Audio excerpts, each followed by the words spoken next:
Competition hub के video lecture में स्वागत है स्टूडेंट्स। और आज हम लोग जो टॉपिक करने वाले हैं वो अत्यंत ही महत्वपूर्ण टॉपिक है, वो है आपका फ्रांस की क्रांति। ठीक है, यहाँ से निश्चित तौर पे ही आपके एग्जाम में क्वेश्चन पूछे जाते हैं। और आपने देखा होगा कि जो बीपीएससी के द्वारा जो एस्टेट 9-10 के लिए जो एग्ज़ाम हुआ था, मैक्सिमम क्वेश्चन आपने देखा होगा कि वर्ल्ड हिस्ट्री के थे, और जो कि एक्सपेक्टेड भी था, और जो कि हम लोगों ने पहले ही भी बताया था कि आपको वर्ल्ड हिस्ट्री के क्वेश्चन मैक्सिमम पूछे जाएंगे। ठीक है, और वहाँ पर आप देखेंगे कि इन सब टॉपिक जो फ्रांस की क्रांति, रूस की क्रांति, या जर्मनी का एकीकरण, इटली का एकीकरण, जो भी विश्व इतिहास के टॉपिक हैं, प्रथम विश्व युद्ध, द्वितीय विश्व युद्ध, ये सब क्वेश्चन पूछे गए। यहाँ तक कि 1 to 5 में भी अगर आप देखिएगा 4 से 5 क्वेश्चन वर्ल्ड हिस्ट्री के क्वेश्चन पूछे गए थे। ठीक है, तो निश्चित रूप से आपको वर्ल्ड हिस्ट्री अच्छे से पढ़ना है, खास करके उन अभ्यर्थियों को जो आगे चल करके फिर बीपीएससी 9, 10 या 11, 12 का टीचर बनने वाले हैं। ठीक है,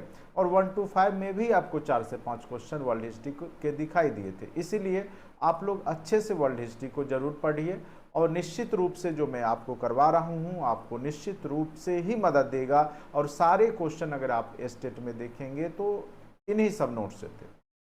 120 में कम से कम आपका 98+ क्वेश्चन हमने देखा कि हमारे जो नोट्स थे उससे थे। ठीक है, क्योंकि इसके पीछे रीजन यही है कि आपका जो आयोग है बीपीएससी, वो जो क्वेश्चन बनाती है वो एनसीईआरटी बुक के जो बेसिक कॉन्सेप्ट है उसके आधार पे बनाती है। ठीक है, और मेरे द्वारा भी जो नोट्स बनाया गया है वो आपका बिल्कुल एनसीईआरटी ही आधारित है।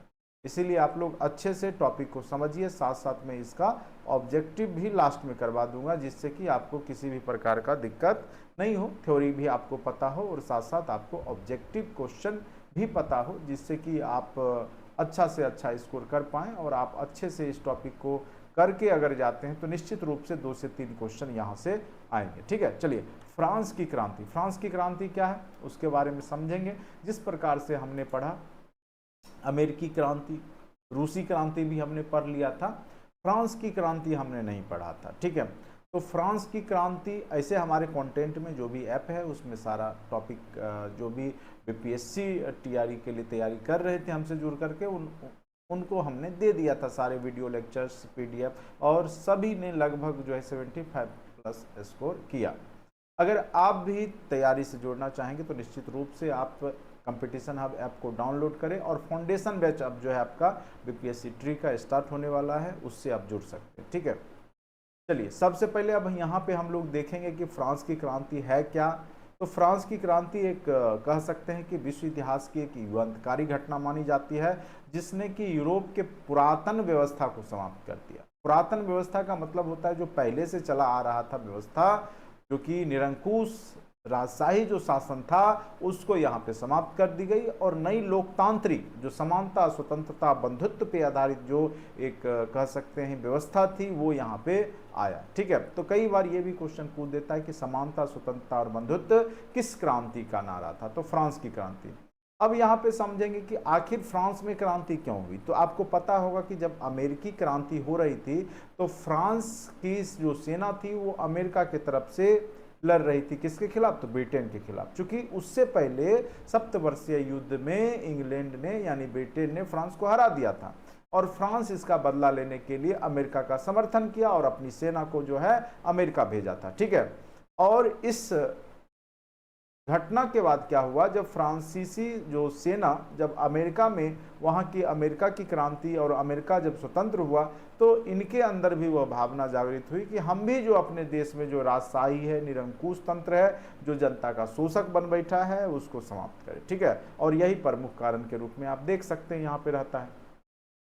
1789 ईस्वी में हुई रूसी क्रांति के पीछे कोई 1-2 कारण नहीं होता, ऐसे भी क्रांति ऐसे ही नहीं होता है। एक वर्षों से चली आ रही शोषणकारी जो नीति होती है, चाहे वहाँ के शासक हो, उसके खिलाफ होता है। ठीक है, तो यहाँ पर भी वही जो है 1789 ईस्वी में जो फ्रांस की क्रांति आई, वो पहले से चली आ रही जो निरंकुश शोषणकारी नीति थी, जो निरंकुश राजतंत्र जिसपे कोई अंकुश नहीं था, अनकंट्रोल्ड राजा, यानी कह सकते हैं कि बिना कोई कंट्रोल का, उसको कोई कंट्रोल नहीं कर सकता। यहाँ तक कि लुई 14वां और लुई 16वां, लुई 14वां बोलता है मैं ही राज्य हूँ, लुई 16वां बोलता है कि मेरे द्वारा जो बोला जाता वही कानून है। इस प्रकार से जो निरंकुश कह सकते हैं जो शासन था वो जनता के लिए, हित के लिए नहीं था। तो एक समय सीमा तक ही जनता कोई भी जो भी समस्या है उससे जूझ सकती थी, बर्दाश्त कर सकती थी। आगे चल करके जनता ने यहाँ पर क्या किया, आंदोलन किया। किसके खिलाफ? तो वहाँ के राजशाही शासन के खिलाफ, ठीक है, जिसने कि लोगों को क्रांति के लिए मजबूर कर दिया, ठीक है। तो चलिए, मेन कारण तो यही है कि यहाँ पर जो है राजा का जो है निरंकुश शोषणकारी नीति यहाँ पर आप कह सकते हैं, जो कि बरसों से रूस में हो रहा था। फ्रांस की क्रांति को इसे हम विभिन्न भागों में बांट करके देख सकते हैं। एक राजनीतिक कारण, राजनीतिक कारण के अंतर्गत विभिन्न तथ्यों को हम लोग देखेंगे। दूसरा सामाजिक कारण को देखेंगे, फिर हम लोग जो है आर्थिक कारण को देखेंगे, ठीक है। उसके बाद बौद्धिक कारण को देखेंगे, उसके बाद हम लोग तत्कालिक कारण को देखेंगे, ठीक है। तो निश्चित रूप से आपके एग्जाम में जो है यहाँ से क्वेश्चन पूछे जाते हैं, ठीक है। चलिए, अब है राजनीतिक कारण में। अभी हमने बताया आपको लुई 14वां और लुई 16वां। लुई 14वां कहता था कि मैं ही राजी हूँ, लुई 16वां कह रहा है कि मेरे द्वारा जो बोला जाता है वही कानून है। तो निरंकुश राजशाही यहाँ पे राजनीतिक कारण में था। उसके बाद जो प्रशासनिक स्तर पे जो भ्रष्टाचार था और यहाँ के जो अधिकारी वर्ग थे, और वो क्या होता था कि मतलब पीढ़ी दर पीढ़ी बन रही थी, यहाँ पे किसी भी प्रकार का जो है नए लोगों को मौका नहीं दिया जा रहा था। तो ये भी जिस कारण से वहाँ पे प्रशासनिक भ्रष्टाचार व्याप्त हो चुका था। अति केंद्रित प्रशासन था, ठीक है, यानी जनता का इसमें कोई पार्टिसिपेट नहीं था। जो राजतंत्र से जुड़े लोग थे, पीढ़ी दर पीढ़ी वही शासक और जो है वहाँ पे शासन का काम कर रहे थे। तो जिस कारण से अति केंद्रित प्रशासन व्यवस्था था। प्रशासनिक अव्यवस्था की स्थिति थी। न्याय व्यवस्था बहुत ही दुर्बल था। व्यक्तिगत स्वतंत्रता का बहुत ज़्यादा अभाव वहाँ पर था, यानी व्यक्तियों को स्वतंत्रता नहीं थी, ठीक है। यानी वहाँ के जो अभिजात वर्ग थे, जो कुलीन वर्ग था, वही वहाँ पर जो है एक प्रकार से कह सकते हैं कि शासक बना बैठा था। और वह जो है दलित कह सकते हैं जो नीचे वर्ग के, यहाँ पे देखिएगा कि समाज 3 स्टेट में बटे हुए थे, प्रथम, द्वितीय और तृतीय। तो तृतीय स्टेट के लोगों के साथ जो जनसामान्य थी उसके साथ जो है शोषण का कार्य कर रही थी, ठीक है। उसके बाद सामाजिक कारण के अंतर्गत हम लोग देखेंगे कि वर्ग विभाजित था। यही है, 3 स्टेट्स में बटा हुआ था। एक सबसे ऊपर वाला जो प्रथम स्टेट में कुलीन यानी पादरी लोग रहते थे, ठीक है।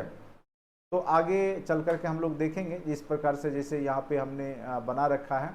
तो प्रथम स्टेट्स में जो थे सामंत और कुलीन रहते थे। कुलीन मतलब जो राज परिवार से जुड़े लोग थे, जो वहाँ पे शासक वर्ग की भूमिका निभा रहे थे, जिनको विशेष अधिकार भी दिया गया था, ठीक है। और इनका काम था कर लगाने का, ठीक है। सेकेंड स्टेट्स में जो है विशेष अधिकार के लोग रहते थे, जैसे पोप पादरी वगैरह जो थे वो प्रथम स्टेट्स में रहते थे, ठीक है, सॉरी पोप पादरी, ठीक।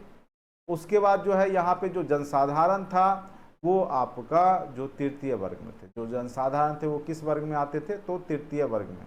तो सबसे पहला वर्ग पोप पादरियों का था, दूसरा वर्ग आपका सामंत कुलीन वर्ग का था, ठीक है, स्थिति, और तीसरा वर्ग आपका अधिकार विहीन वर्ग था। तो इस प्रकार से 3 वर्गों में बटा हुआ था। तो पादरी वर्ग का काम ही था टाइद कर वसूली करना, ठीक है। यहाँ पर देखते हैं, अब हम लोग अच्छे से टॉपिक को समझते हैं। तो जो 3 स्टेट्स में जो बटा हुआ था और पादरियों के द्वारा जो है यहाँ पे बहुत ज़्यादा शोषण किया जा रहा था, ठीक है।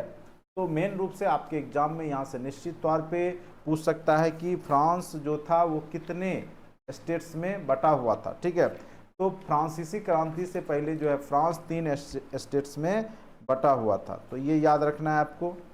तो सबसे पहला और दूसरा स्टेट्स में ही आपके सामंती और जो है कह सकते हैं कुलीन या पोप पादरी लोग रहते थे। बाद बाकी स्टेट्स में जो है आपका जो तीसरा स्टेट्स था उसमें जनसामान्य लोग रहते थे, ठीक है। दोषपूर्ण कर व्यवस्था थी। जो टैक्स लिया जाता था वो केवल और केवल जो है तृतीय स्टेट से ही लिया जाता था। उसके बाद वहाँ पे जो व्यापार करने के लिए गिल्ड व्यवस्था थी। सैनिकों में असंतोष था, उनको समय पर वेतन नहीं दिया जाता था। और फिर वहाँ पे बौद्धिककरण भी हुआ, और कह सकते हैं कि बौद्धिक जो वहाँ पे चेतना वाले लोग थे उनका जो है पदार्पण हुआ, जैसे Montesquieu, Voltaire, Rousseau, John Locke जैसे दार्शनिक वहाँ पे हुए, और उन्होंने विभिन्न कह सकते सिद्धांत दिए, मंतव्य दिए अपने, और लोगों को प्रभावित किया। आगे चल के हम लोग इसकी चर्चा करेंगे। उसके बाद जो है तत्कालिक कारण में आप यहाँ पर देख सकते हैं कि लुई 16वां की अयोग्यता, लुई 16वां जो अयोग्य शासक था, ठीक है, विलासितापूर्ण जीवन जीता था, और उनकी जो महारानी थी वो भी यहाँ पे बहुत ज़्यादा विलासी थी। तो कहीं ना कहीं वहाँ पे जो है जो शासन व्यवस्था था बहुत ढीला हो चुका था, कमज़ोर हो चुका था, ठीक है। तो यहाँ पर इन सब तथ्यों को देखेंगे। अब राजनीति का निरंकुश राजतंत्र, निरंकुश का अर्थ ही होता है जिसपे अंकुश ना हो, यानी अनकंट्रोल्ड है, जो मन करे वो मनमानी यहाँ पे चलता था। राजाओं के हाथों में सारी शक्ति केंद्रित थी, राजत्व का सिद्धांत था, यानी राजा जो है यहाँ पर एक प्रकार से कह सकते हैं कि देवताओं के द्वारा बनाया जा रहा है, जनता के द्वारा नहीं, इसलिए राजत्व का जो सिद्धांत है यहाँ पर देवीय सिद्धांत कह सकते हैं। इच्छा ही कानून थी, मतलब जो लुई 14वां जो कहता था, ठीक है, मैं ही राज्य हूँ और मेरी इच्छा ही, मैं जो बोलता हूँ मेरी जो इच्छा है वही वो कानून होता है, यह बात लुई 16वां ने कहा था। तो ये भी क्वेश्चन पूछता है किसने कहा था कि मैं ही राज्य हूँ, अति महत्वपूर्ण तथ्य है, ये पूछा जाता है एग्जाम में कि मैं ही राज्य हूँ किसने कहा था, लुई 14वां ने, ठीक है। लुई 16वां बोला मैं, मेरी इच्छा ही क्या है, कानून है, ठीक है। उसके बाद पार्लियामा एक प्रकार का संसद था जो कि अंकुश लगाने के लिए बनाया गया था, लेकिन वह राजा पे अंकुश लगाने के बजाय क्या करता था कि उसको समर्थन कर देता था, समर्थन करता था, चूंकि यहाँ पर जो भी लोग थे वो वंशानुगत थे और पीढ़ी दर पीढ़ी बन रहे थे, और राजशाही भोग विलासतापूर्ण जीवन में ये भी मददगार थे राजा को, और खुद भी वो भोग विलासीपूर्ण जीवन जी रहे थे, ठीक है।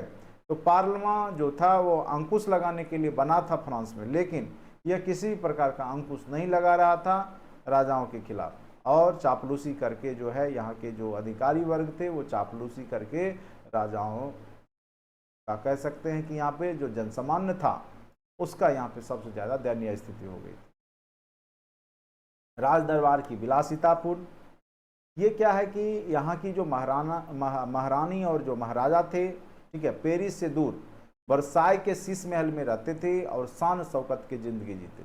उनको कोई फर्क नहीं पड़ता था कि जनता भूखी नंगी है, उनसे कोई मतलब नहीं था, ये अपनी शान शौकत में कमी होने नहीं देते थे, विलासता पूर्ण जीवन जीने।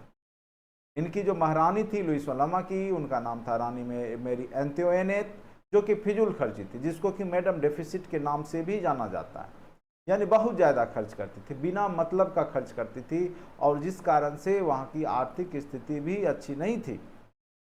इसी कारण से जो है इतिहासकारों ने इसको मैडम डेफिसिट भी, या वहाँ की जनता ने इसको मैडम डेफिसिट के नाम से भी जनता वहाँ की पुकारती थी, इनको फिजूल खर्ची महिला थी, ठीक है। राज दरबार जो था चाटुकारों से भरा हुआ था, मतलब सिर्फ राजा की चापलूसी करके ये लोग अपना काम निकालते थे। प्रशासनिक भ्रष्टाचार, प्रशासनिक भ्रष्टाचार बहुत ज़्यादा देखने को मिल रहा था, क्योंकि राज की महत्वपूर्ण पद जो था योग्यता के आधार पर नहीं बल्कि पैरवी के आधार पर होती थी, और जो पहले से बने हुए थे पीढ़ी दर पीढ़ी वही बनते जा रहे थे, ठीक है। उसके बाद जो अति केंद्रीय शासन प्रणाली यहाँ पे थी, यानी प्रशासन की सारी शक्ति राजाओं के हाथ में ही थी, राजा के हाथ में ही थी, और वह भोग विलास से निकल करके उसको प्रशासन को देखने की फुर्सत नहीं थी। यानी राजा शक्तिशाली है, राजा के पास सभी शक्तियाँ हैं, लेकिन उसको विलासितापूर्ण जीवन जीने के अलावे और कुछ दिखाई नहीं दे रहा था, ठीक है। प्रशासनिक अव्यवस्था हो गई थी, चूंकि प्रशासनिक एक रूपता का अभाव था, अलग अलग क्षेत्रों के लिए फ्रांस में अलग अलग कानून था, जो कि प्रशासनिक अव्यवस्था जिस कारण से फैल रखी थी। उसके बाद सामाजिक कारण, फ्रांस का समाज 3 स्टेट्स में विभाजित था। पहला स्टेट में खास करके जो पोप पादरी रहते थे, सेकेंड में सामंत कुलीन भूस्वामी वर्ग के लोग रहते थे, ठीक है, और तीसरा स्टेट जो अधिकार विहीन था, यहीं पे जो है जनसाधारण, किसान, मजदूर, मध्यम वर्गीय, बुद्धिजीवी रहते थे। कई बार पूछेगा बुद्धिजीवी किस वर्ग के थे, तो वो थे आपके तृतीय स्टेट्स के, जनसाधारण, किसान, मजदूर ये सब थे। पोप प्रथम स्टेट्स के, जो वहाँ के कुलीन थे, भूस्वामी वर्ग था, वो आपका सेकेंड स्टेट्स में रहता था। और मेन रूप से जो धार्मिक टैक्स वसूली करने का काम भी पादरी वर्ग यहाँ पर कर रहे थे।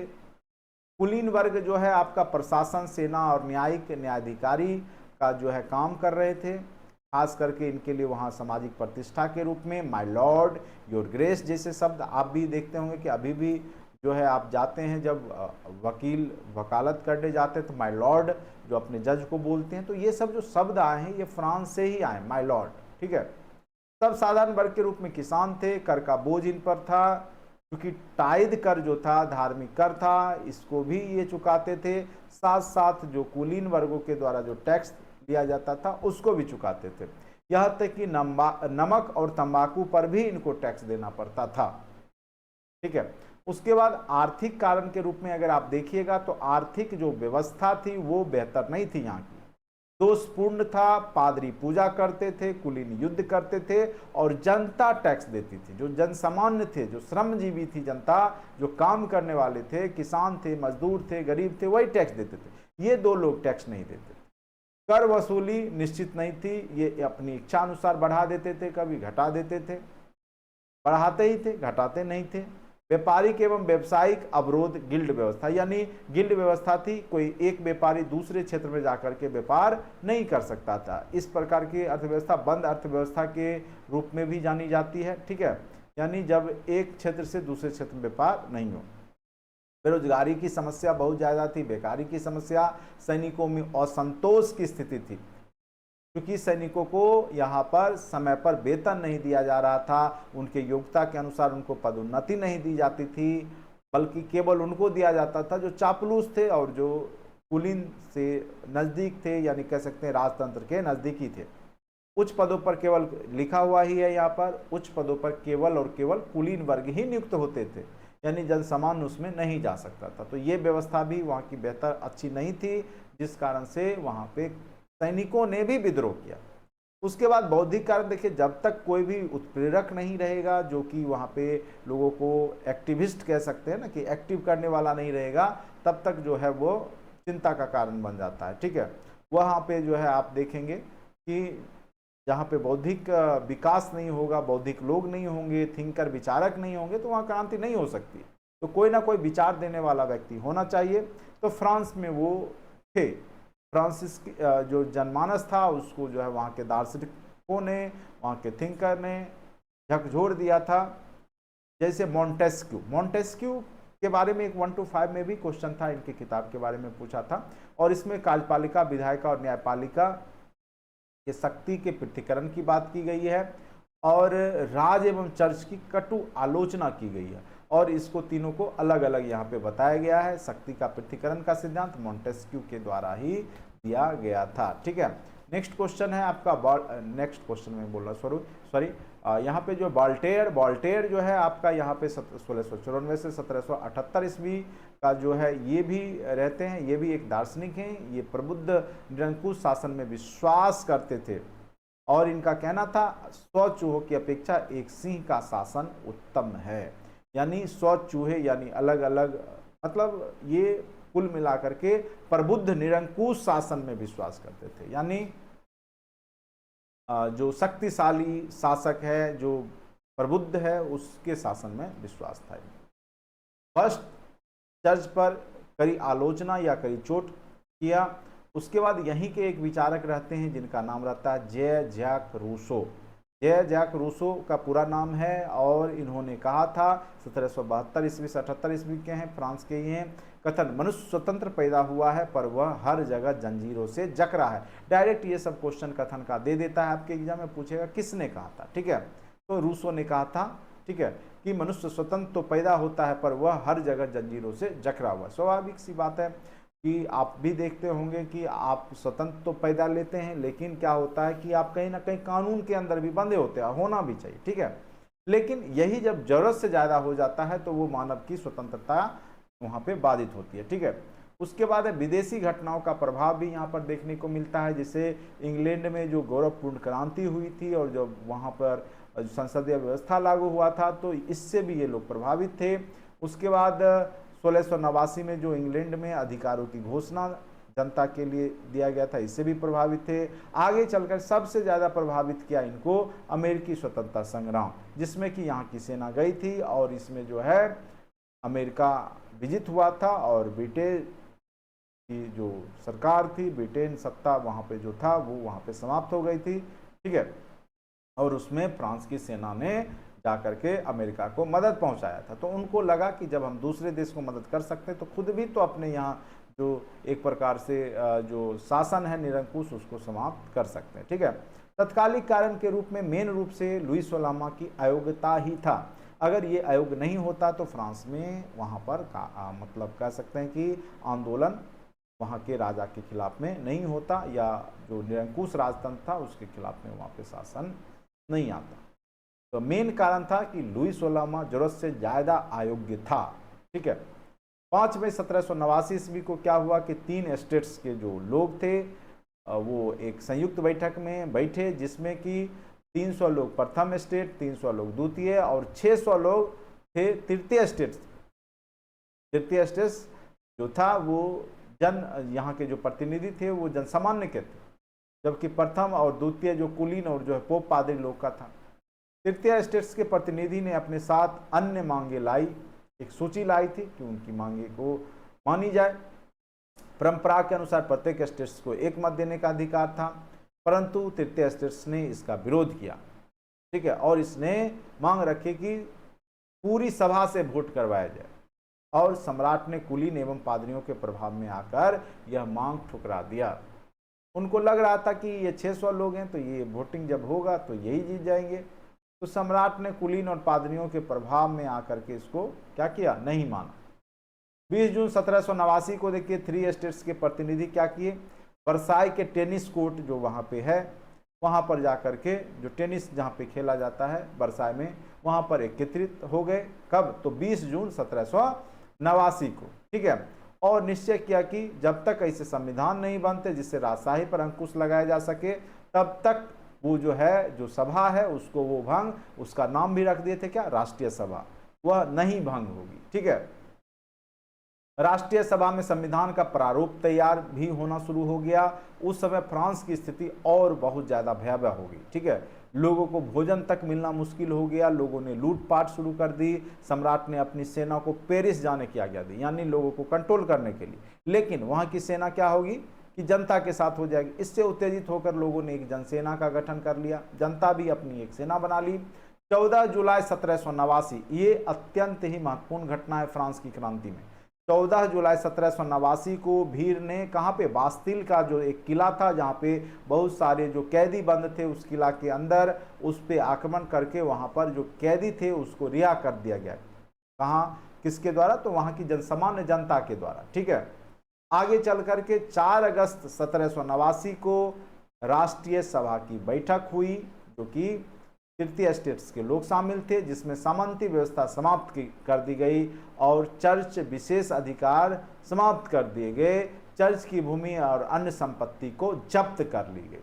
ठीक है, उसके बाद आगे चल करके 27 अगस्त 1789 को मानव एवं नागरिकों के अधिकारों की घोषणा की गई, जिसमें समानता, स्वतंत्रता और बंधुत्व जैसे जो नारा है या दिया गया, और संपत्ति की सुरक्षा तथा अत्याचारों से मुक्ति के अधिकार को नैसर्गिक मतलब प्राकृतिक, नेचुरल है वो, ठीक है, अहर्निय माना गया। यानी किसी भी व्यक्ति को समानता, स्वतंत्रता और उसकी संपत्ति की रक्षा मिलनी ही चाहिए और अत्याचार से मुक्ति का अधिकार होना ही चाहिए। 1791 ईस्वी में राष्ट्रीय सभा द्वारा फ्रांस के लिए एक नया संविधान बनाया गया और निरंकुश राजतंत्र के स्थान पर संवैधानिक राजतंत्र की व्यवस्था की गई, और शक्तियों का जो है कार्यपालिका, विधायिका, न्यायपालिका जो तीनों है उसको पृथक्करण किया गया। और यह सिद्धांत किसने दिया था, तो मॉन्टेस्क्यू ने दिया था। यही क्वेश्चन आप देखेंगे तो क्वेश्चन पूछा भी था 1 to 5 में। 1791 ईस्वी के संविधान की व्यवस्था से असंतोष बढ़ रहा था। संविधान में जिन मानवाधिकारों की घोषणा की गई उसे पूरा नहीं किया गया। लेकिन आगे चल करके आप देखेंगे जो संविधान में जो घोषणा किया गया, लेकिन यहाँ पर क्या हो गया कि वह घोषणा पूरा नहीं हो पाया, यानी जो जनसामान्य था वो उसी स्थिति में रह गया। ठीक है, और यहाँ पे जो बहुसंख्यक वर्ग था, जो श्रमजीवी वर्ग था, जो मजदूर थे, उनको वोटिंग का भी अधिकार जो है नहीं दिया गया, मताधिकार से वंचित रखा गया। सिर्फ धनी लोग, जो बुजुर्गा लोग थे, जनसाधारण में असंतोष की भावना बढ़ी और इन लोगों ने अपना एक दल बनाया। कहने का अर्थ है यहाँ पर जो केवल उन्हीं को अधिकार जब यहाँ पर संवैधानिक व्यवस्था लागू हुई 1791 में, तो केवल उन्हीं को अधिकार दिया गया जो धनी लोग थे, जो बुजुर्गा थे वहाँ के समाज में, उनको दिया गया। बाद बाकी लोग को यहाँ पे मताधिकार से भी वंचित किया गया। तो फिर इन्होंने क्या किया कि अपना एक जनसाधारण का एक अपना दल बना लिया, जिसको कि जैकोबियन कहा गया। क्या कहा गया? जैकोबियन। और इस सदस्य इसके जो सदस्य थे वो निम्न जो तबके के लोग थे, जो समाज के, वो जुड़े हुए थे, खास करके जैसे दुकानदार, कारीगर, मजदूर। ठीक है, आगे चल करके आप देखिएगा जैकोबियन दो भागों में बंटता है। एक जिसको हम ज़ीरोथ्रिस्ट बोलते हैं, जो उदारवादी था। एक था जैकोबियन, जिसको कि उग्रवादी कहते हैं। ठीक है, तो यहाँ पर जो इनके द्वारा संगठन बनाया गया वो दो भाग में बट गए आगे चल करके। एक ज़ीरोथ्रिस्ट हो गए और दूसरा जैकोबियन हो गए। अब देखिए क्या होता है, आतंक का राज स्थापित हो जाएगा। 1793 ईस्वी में रोबेस्पियर जो जैकोबियन का नेतृत्व करता बना, जो कि सबसे जो निम्न वर्ग तबके के लोग थे उसका नेतृत्व करता था। इसने राजा पर ही, जो राजा बना था उस पे ही देशद्रोह का मुकदमा लगाया। सार्वजनिक रूप से उसको सूली पे, यानी गिलोटीन वहां को कहा जाता था। सूली को क्या कहा जाता था? गिलोटीन पर चढ़ा करके उसको मौत की सजा दे दी। ठीक है, और 1793 से 94 यानी एक साल में इसने आतंक का राज स्थापित कर दिया। यानी जो भी इसके विरोधी थे सबको वह सूली पे यानी गिलोटीन पे लटकाता था। उसके दमनात्मक नीति के कारण कन्वेंशन के अंदर ही, यानी जो उसका कन्वेंशन था, उसके जो संसद थे, उसके अंदर ही उसके विरोधी सक्रिय हो गए और एक योजना के अनुसार रोबेस्पियर को गिरफ्तार किया गया और उसको भी 92 साथियों के साथ 28 जुलाई 1794 को गिलोटीन यानी सूली पे लटका दिया गया। ठीक है, तो कहने का अर्थ है जो जैकोबियन उग्रवादी लोग जो वहाँ पे शासन में पार्टिसिपेट करने लगे थे, जो उनका रोबेस्पियर जो नेतृत्व करता था, जो आतंक का राज स्थापित किया, वहाँ के राजा रानी सबको सूली पे लटका दिया। जो भी विरोधी था उसको सूली पे लटकाता था। लेकिन आगे चल करके जो है यहीं के इसी के कन्वेंशन में ही जो है इसके खिलाफ मुकदमा हुई और इसको गिरफ्तार किया गया और इसको जो है रोबेस्पियर को गिलोटीन पे इसको भी 28 जुलाई 1794 को लटका दिया गया था। ठीक है, उसके बाद देखिए क्या होगा, यहाँ पर 1795 से 99 डायरेक्टरी के माध्यम से यहाँ पे शासन होगा। फिर आगे चल करके नेपोलियन बोनापार्ट का उदय हो जाएगा फ्रांस में।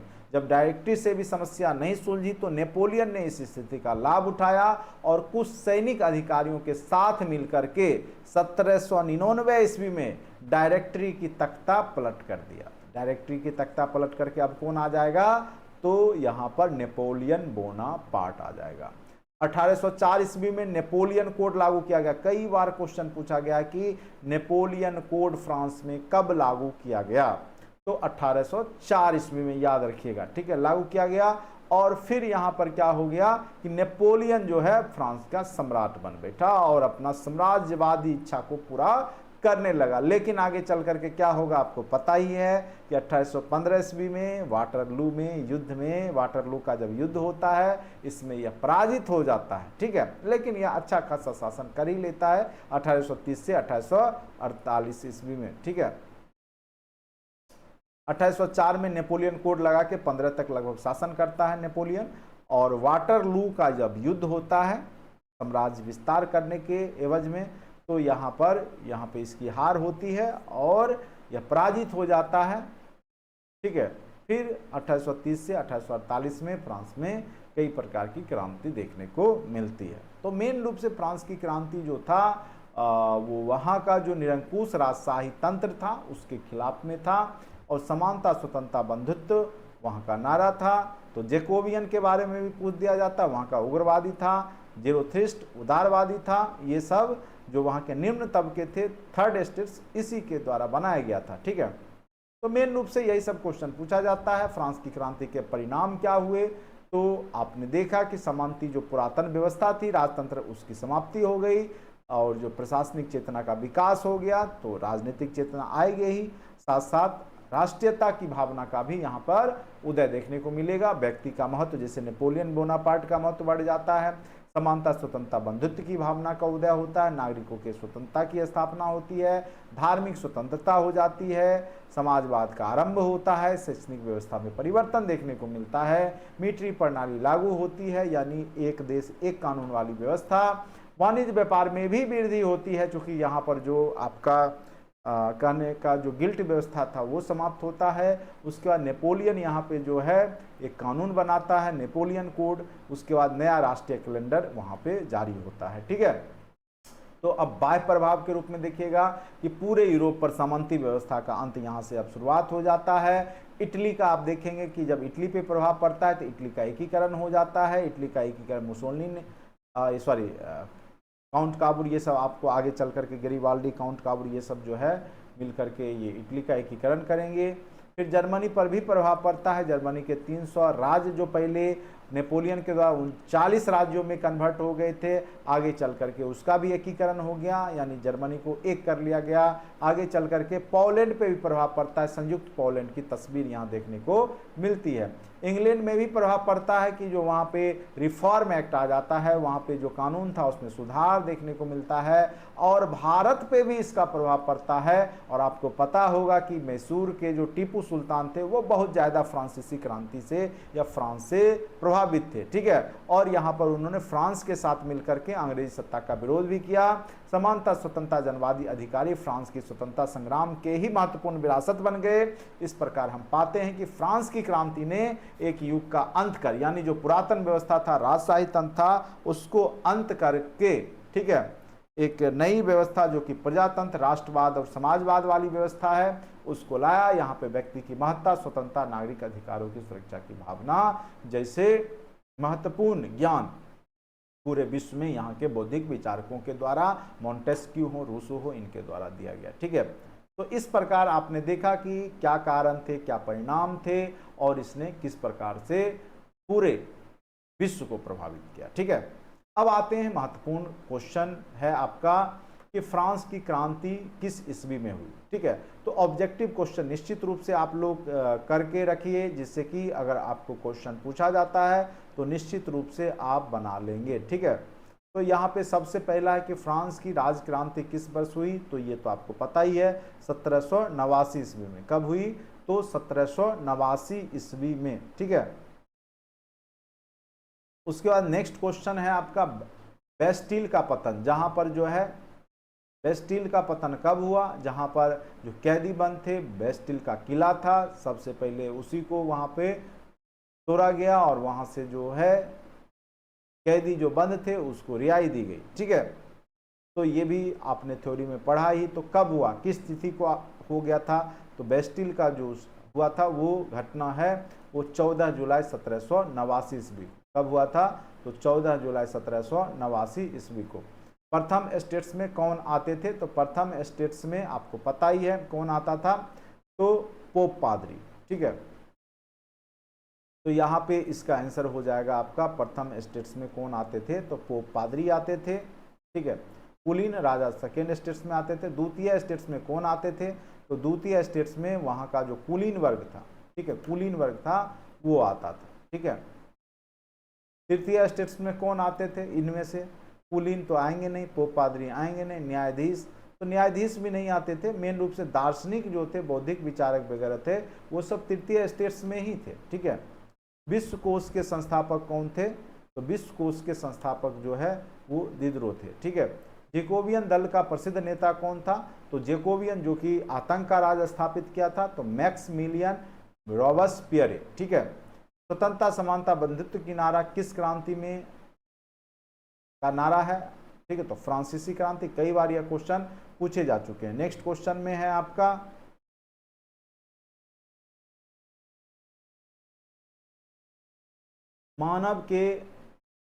मानव और नागरिकों के अधिकारों की घोषणा जारी कब की गई, तो याद रखिएगा कि कब किया गया, तो इसका एग्जैक्ट आंसर हो जाएगा आपका 27 अगस्त 1789, ठीक है। तो नेक्स्ट क्वेश्चन पे आते हैं। नेक्स्ट क्वेश्चन है आपका शक्ति के पृथक्करण का सिद्धांत, ठीक है, किसने दिया था, तो मॉन्टेस्क्यू। अत्यंत ही महत्वपूर्ण क्वेश्चन है।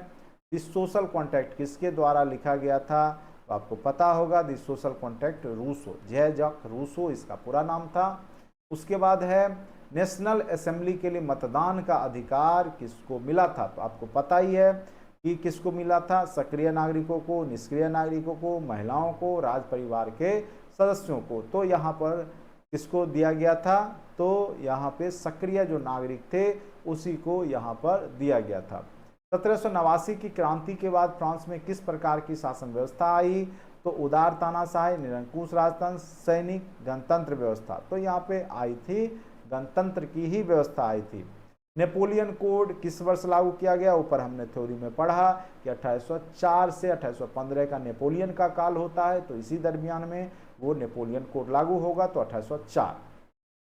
फ्रांसीसी उपनिवेश में अंतिम रूप से दास प्रथा का समाप्त कब हुआ, ठीक है, तो अंतिम रूप से जो दास प्रथा का समापन हुआ है वो 1848 ईस्वी में हुआ है, ठीक है। फ्रांस की क्रांति के पूर्व फ्रांस के शैक्षणिक व्यवस्था पर किसका अधिकार था, तो फ्रांस की क्रांति के पूर्व जो फ्रांस का जो शैक्षणिक व्यवस्था था वहाँ चर्च का होगा, राजा का होगा, सैनिकों का होगा, पोप पादरियों का होगा। तो यहाँ पे चर्च और पोप पादरी एक ही हुआ, ठीक है, चर्च का ही वहाँ पे जो था शैक्षणिक व्यवस्था पर यहाँ पे अधिकार था, धार्मिक रूप से ही लोगों को शिक्षा दिया जाता था। लुई 16वां को गिलोटिन पर चढ़ाने का निर्णय किसने लिया था, तो आपको पता ही है कि लुई 16वां को गिलोटिन पे चढ़ाने का तो कन्वेंशन जो था, ठीक है, कन्वेंशन ने ही लिया था, याद रखिएगा। फ्रांस की क्रांति का प्रभाव भारत के किस राजा पर पड़ा, तो मेन रूप से टीपू सुल्तान जो था बहुत ज़्यादा प्रभावित था, ठीक है। फ्रांस की क्रांति से टीपू सुल्तान के संबंध भी फ्रांसीसी सेनाओं के साथ थी। वोल्टेरे या वोल्टेयर क्या थे, वैज्ञानिक थे, गणितज्ञ थे, लेखक थे, शिल्पकार थे, तो वो एक लेखक थे, राइटर थे वोल्टेयर, ठीक है। नेक्स्ट क्वेश्चन पे आते हैं। रूसो किस सिद्धांत के समर्थक थे, जनता की इच्छा के। मॉन्टेस्क्यू ने कौन सी पुस्तक लिखी है, तो विधि की आत्मा। विधि की आत्मा किसके द्वारा लिखा गया है, तो मॉन्टेस्क्यू के द्वारा। फ्रांस की राजक्रांति के समय वहां का राजा कौन था, तो याद रखिएगा लुई 16वां, ठीक है, मेरी इच्छा ही कानून। फ्रांस में स्वतंत्रता दिवस कब मनाई जाती है, जब बास्टिल, अभी आपके प्रधानमंत्री जो हैं वो गए थे, तो वो बास्टिल का जो किला है, ठीक है, उसको जब ध्वस्त किया गया था, और वो तारीख था कितना, तो याद रखिएगा 14 जुलाई। फ्रांसीसी समाज कितने वर्गों में विभक्त था, 3 स्टेट्स में, आपको पता ही है। राजा पर नियंत्रण लगाने के लिए कौन सी संस्था थी, तो वो थी पार्लमा। लेकिन पार्लमा जो है निरंकुश राजतंत्र पे आगे चल करके अंकुश नहीं लगा रही थी, उल्टे जो है चापलूसी करने का काम करे। किसने कहा था भ्रष्ट गिरजे को घर को नष्ट कर दो, ठीक है, तो ये कथन वोल्टेयर का है। इंग्लैंड की गौरवपूर्ण क्रांति कब हुई थी, तो इंग्लैंड की जो गौरवपूर्ण क्रांति हुई थी वो 1688 ईस्वी में हुई थी। फ्रांस की क्रांति का स्वरूप क्या था, धार्मिक बुजुर्गा क्रांति, सर्वहारा क्रांति। तो यहाँ पर जो अगर हम इसको देखें तो ये आपको किस रूप में इसको जानेंगे, तो बुजुर्गा क्रांति के रूप में, ठीक है। आतंक राज की स्थापना किसने की थी, तो रॉबस्पियरे ने।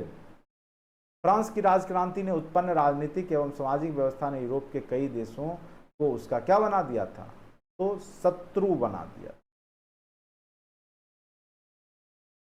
क्या बना दिया था, तो सॉरी फ्रांस की राजक्रांति से उत्पन्न राजनीतिक एवं सामाजिक व्यवस्था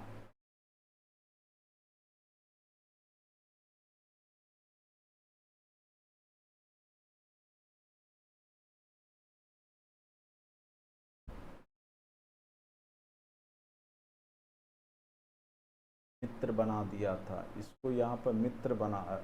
फ्रांस की राजक्रांति से उत्पन्न राजनीतिक एवं सामाजिक व्यवस्था जो था, हाँ, मित्र बना देगा, ठीक है, याद रखिए। किस तिथि को फ्रांस में राष्ट्रीय दिवस के रूप में मनाया जाता है, तो 14 जुलाई, याद रखिएगा, 1789 को, 14 जुलाई 1789। फिर वही नेपोलियन कब सम्राट बना, 1804 में, और नेपोलियन कोड आगे चल के लागू किया। किसने कहा था मेरी इच्छा, तो लुई 16वां ने ही कहा था। मेरी एंटोनेट कहाँ की राजकुमारी थी? तो ये याद रखिएगा कि मेरी एंटोनेट जो है वो आपका ऑस्ट्रिया की राजकुमारी थी। कहाँ की राजकुमारी थी? जो कि मैडम डेफिसिट के नाम से भी जानी जाती है। लेटस द कचेट क्या था? ठीक है, तो ये क्या था? तो राज का जो आज्ञा पत्र था, राजाज्ञा था। स्टेट्स जनरल की बैठक किस तिथि को बुलाई गई थी? तो ये जो बुलाया गया था 5 मई 1789 ईस्वी। कब बुलाया गया था? तो 5 मई 1789 ईस्वी। किसने कहा था 100 चूहों की अपेक्षा? ठीक है, एक सिंह का शासन उत्तम है। अब देखिए ऑप्शन है आपका क्या क्या है? वॉल्टेयर, रूसो, तो याद रखिएगा मोंटेस्क्यू, तो वॉल्टेयर ने कहा था। यह कथन किसका है? तो वॉल्टेयर का। फ्रांस में सबसे ज्यादा करों का बोझ किस पर था? तो जनसाधारण था, उसी पे था। सम्राट लुई 16वें को किस तिथि पे फांसी दी गई, यानी गिलोटिन पे लटकाया गया था?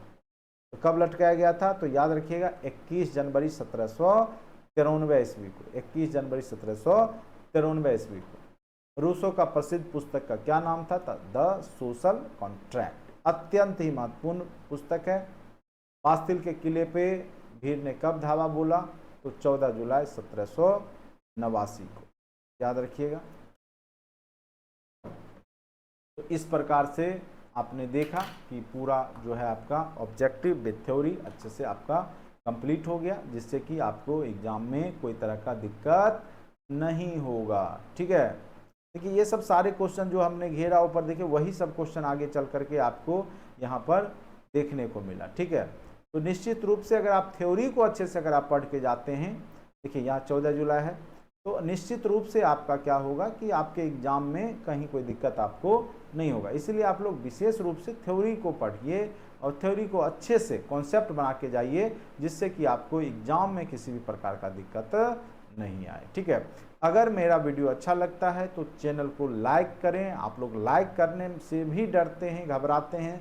ठीक है, देखिए कोई भी टीचर आपके लिए मेहनत करता है तो कम से कम आपका दायित्व बनता है कि आप उसको लाइक कीजिए, चैनल को सब्सक्राइब कीजिए और अपने दोस्तों के बीच में शेयर जरूर कीजिए। अगर आप पेड कोर्स से जुड़ना चाहते हैं, फाउंडेशन बैच से जुड़ना चाहते हैं, तो मात्र 999 रुपया में आपको पूरा हिस्ट्री, ज्योग्राफी, पॉलिटी, इकोनॉमिक्स, जो भी सोशल साइंस के सब्जेक्ट हैं, साथ साथ साइंस के, वो सारे आपको कंप्लीट रूप से मैथ, रीजनिंग, जो भी आपका जो बीपीएससी का टीआरई का जो सिलेबस है, साथ साथ आपके जो एग्जाम है स्टेट, उसका भी जो सिलेबस है वो मेरे द्वारा बहुत ही ढंग से करवाया जा रहा है। तो आप लोग कोर्स से जुड़ सकते हैं, लाइव क्लास को ले सकते हैं। और मैं कहूँगा कि अगर आप लोग आने वाले भविष्य में अगर बीपीएससी टीआरई जो फिर से आने वाला है 2-3 मंथ में, अगर उसके लिए पढ़ना चाहते हैं तो निश्चित रूप से अभी से ही पढ़ाई करना शुरू कर दे, जिससे कि आपका स्कोर 120 में कम से कम 80+ हो, जिससे कि आप सेफ जोन में रहिए। ठीक है,